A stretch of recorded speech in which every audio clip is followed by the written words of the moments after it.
Hello நண்பர்களே! இன்னைக்கு காணொளியில சுவையான முட்டைக்கோஸ் குழம்பு எப்படி செய்ய போறோம்ன்னு தான் பார்க்க போறோம். அது மட்டும் இல்லாத முட்டைக்கோஸ் ஆம்லெட்டும் நம்ம செய்ய போறோங்க. ஆமாங்க, சூப்பரா வந்திருக்கு.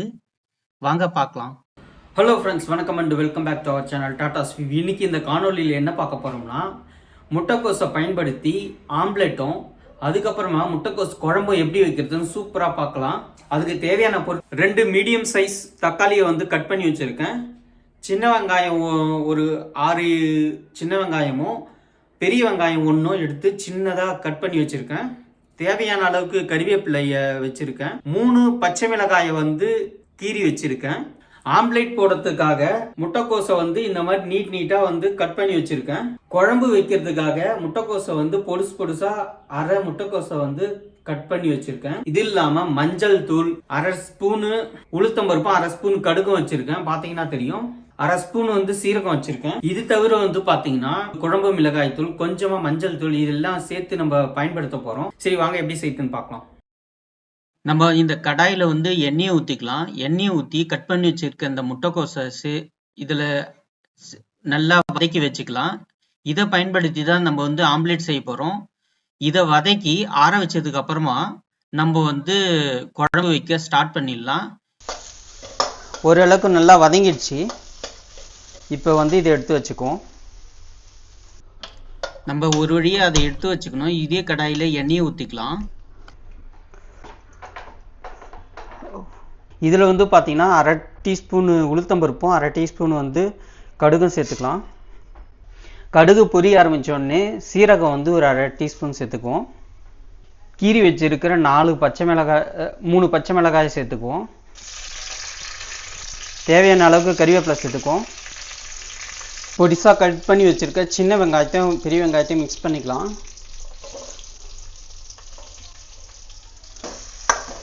வெங்காயம் கண்ணாடி மாதிரி வெந்தால் போதும், பச்சை வாசனை போனால் போதும்.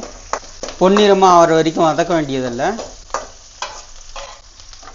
இப்போ கட் பண்ணி வச்சுருக்க மீடியம் சைஸ் இந்த தக்காளியை சேர்த்துக்கலாம். நான் 2 தக்காளி கட் பண்ணி வச்சுருந்தேன், அதை ஆட் பண்ணிக்கிறேன். நல்லா வதங்கிச்சு. இப்போ கட் பண்ணி வச்சுருக்க இந்த முட்டைக்கோஸை சேர்த்துக்கலாம். நான் அரை முட்டைக்கோஸை கட் பண்ணி பொடுசாக வச்சுருக்கேன். இதை சேர்த்துக்கலாம். முட்டைக்கோஸ் சீக்கிரம் வதங்கிறதுக்காக நம்ம இப்போயே உப்பு ஆட் பண்ணிக்குவோம்.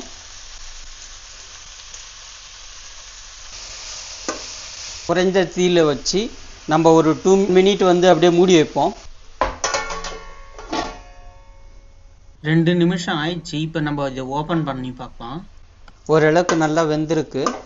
இதில் கொஞ்சமாக 1/4 டீஸ்பூன் அளவுக்கு மஞ்சள் தூள் சேர்த்துக்கிறேன். குழம்பு மிளகாய் தூள் ஒரு 1/2 ஸ்பூன் சேர்த்துக்கலாம். மிளகாய் தூள் ஒரு 1/2 ஸ்பூன் சேர்த்துக்கலாம்.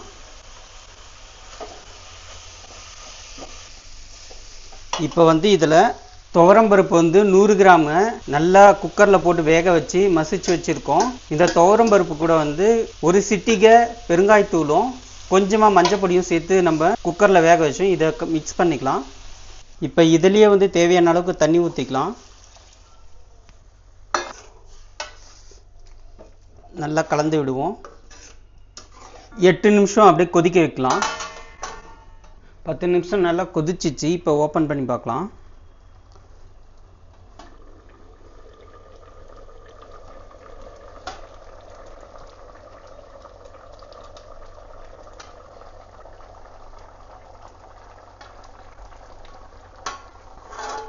ஸோ நல்லா சுவையாக கொதிச்சிருக்கு. இப்போ நம்ம ஸ்டவ்வை ஆஃப் பண்ணிவிட்டு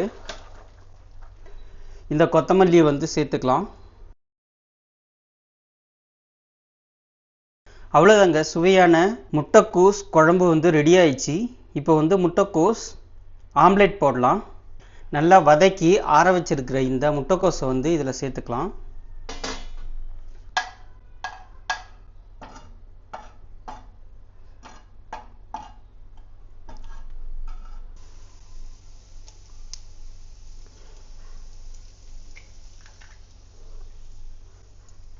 இதில் கொஞ்சமாக உப்பும் காரத்துக்காக கொஞ்சமாக மிளகாத்தூளும் சேர்த்துக்கலாம்.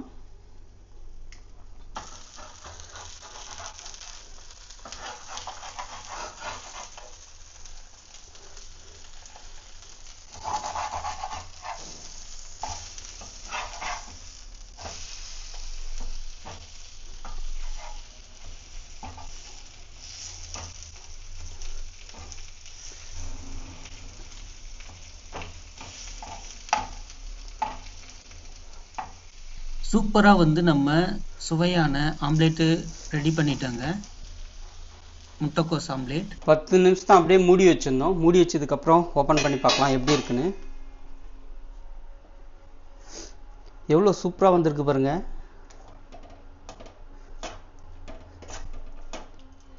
ஓகேங்க, சுவையான முட்டைக்கோஸ் குழம்பு வந்து ரெடி ஆயிடுச்சு. இதை சாப்பிட்டு பார்த்துட்டு எப்படி இருக்குன்னு சொல்கிறேன். ஹலோ ஃப்ரெண்ட்ஸ், ஒரு வழியாக சூப்பராக முட்டைக்கோஸ் குழம்பு முட்டைக்கோஸ் ஆம்லேட்டும் சூப்பராக செஞ்சிட்டோம். எப்படி வந்திருக்கு பாருங்கள். முட்டைக்கோஸ் ஆம்லேட் இருக்குது, முட்டைக்கோஸ் குழம்பு சூப்பராக செஞ்சுருக்கோம். சாப்பிட்டு பார்த்துட்டு எப்படி இருக்குன்னு சொல்கிறேன். வேறு லெவலுங்க, சூப்பராக வந்திருக்கு. ஆம்லேட் எப்படி இருக்குன்னு சொல்கிறேன் பாருங்கள். எவ்வளோ சூப்பராக வந்திருக்கு. ஆம்லேட்டும் சூப்பராக வந்துருக்கு. என்ன ரீசன்னா, நம்ம ஃபஸ்ட்டே வந்து எண்ணெயில் வதக்கி சூப்பராக வேக வச்சுட்டு வதக்கிட்டு நல்லா ஆற வச்சு அது மேலே வந்து முட்டையை உடச்சி ஊற்றி தேவையான அளவுக்கு உப்பும் தேவையான அளவுக்கு வந்து மிளகாத்தூளும் போட்டு சாப்பிட சொல்ல அட சூப்பராக இருக்குங்க. அதேமாரி இந்த குழம்பு வந்து வேறு லெவலில் இருக்குது பாருங்கள். ட்ரை பண்ணி பாருங்கள். இந்த காணொலி உங்களுக்கு பிடிச்சிருந்தா ஒரு லைக் ஒன்று பண்ணுங்கள். ஃப்ரெண்ட்ஸ் அண்ட் ரிலேட்டிவ் ஷேர் பண்ணி பார்க்க சொல்லுங்கள். இன்னும் நம்ம சேனலை சப்ஸ்கிரைப் பண்ணலாம், சப்ஸ்கிரைப் பண்ணுங்கள். தேங்க்ஸ் ஃபார் வாட்சிங்.